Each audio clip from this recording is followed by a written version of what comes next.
Grandfather's Journey by Alan Say. Read aloud by Big Papa Scott.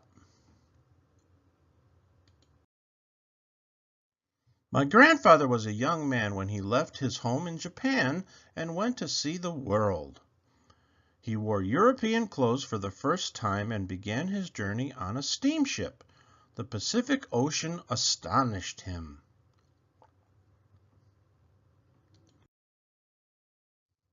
For 3 weeks he did not see land. When land finally appeared, it was the New World. He explored North America by train and riverboat, and often walked for days on end.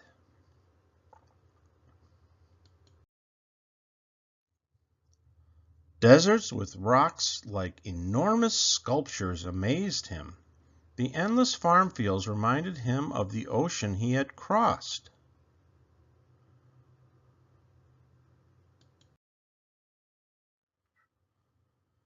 Huge cities of factories and tall buildings bewildered and yet excited him.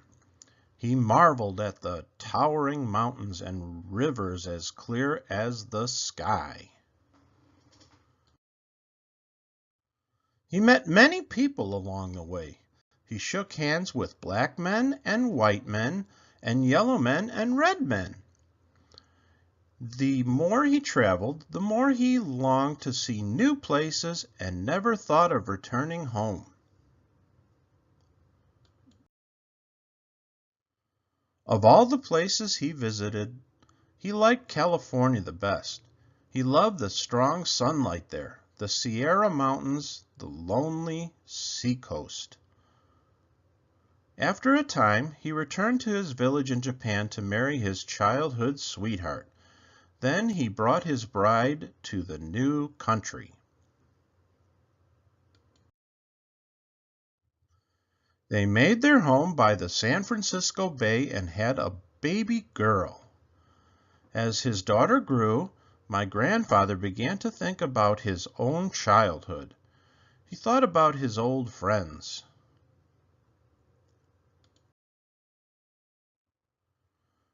He remembered the mountains and rivers of his home. He surrounded himself with songbirds, but he could not forget. Finally, when his daughter was nearly grown, he could wait no more. He took his family and returned to his homeland. Once again, he saw the mountains and rivers of his childhood. They were just as he had remembered them. Once again, he exchanged stories and laughed with his old friends.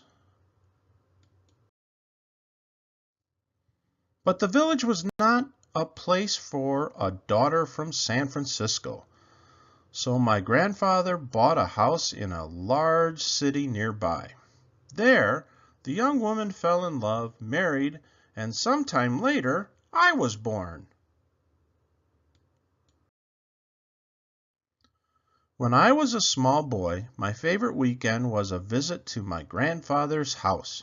He told me many stories about California. He raised warbles and silver rays, but he could not forget the mountains and rivers of California. So he planned a trip. But a war began.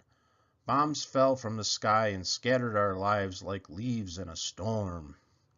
When the war ended, there was nothing left of the city and of the house where my grandparents had lived.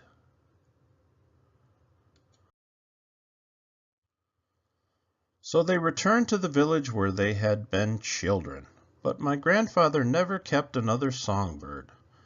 The last time I saw him, my grandfather said that he longed to see California one more time.